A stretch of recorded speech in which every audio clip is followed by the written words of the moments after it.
I am Richie Lance. It's a real pleasure. Time for a crazy story.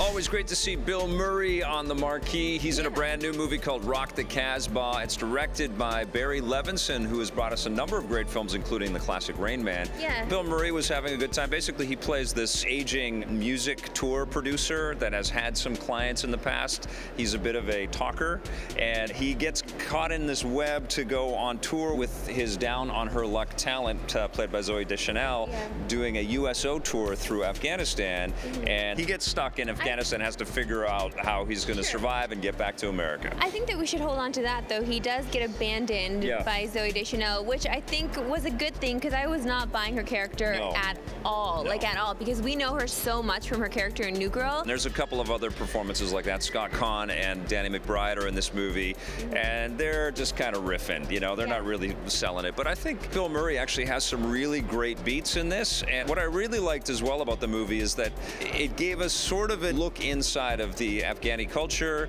and we got to spend time with a Pashtani village and get to know the family of this girl that gets, for the first time in history, invited onto a television show to sing, all under the auspices of Bill Murray's management, which was kind of cool. It was cool, but oh my God, it took forever to get there. Like, it took so long to get there. I didn't know what story was being told until that moment when he discovers this girl. So when you're sitting there in the theater not really understanding what's going on, like, sure, I guess I could have watched a preview beforehand, but why? It's more exciting to sit down and like not know the ride before you jump in. There was none of that. I just didn't know where Bill Murray was going, what he was doing. Sure, I think he's funny. He's a very charming guy. I like seeing him on the marquee, definitely. Yeah, I liked most of the performances except for the stunt casting that's apparent in there. Well, Kate Hudson is kind of, I mean, she's a hooker with a heart of gold again. You work out. I'm excited for you.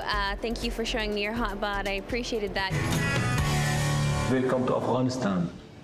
Nice to be here. It's not the best work ever, but it was still pretty enjoyable. Oh, man. What are you going to give it? I hate reviewing these movies with you, and it's like not really good, but it's not really bad. Well, so that happens. What are you going to give it? I know, it's unfortunate. It's getting a 7.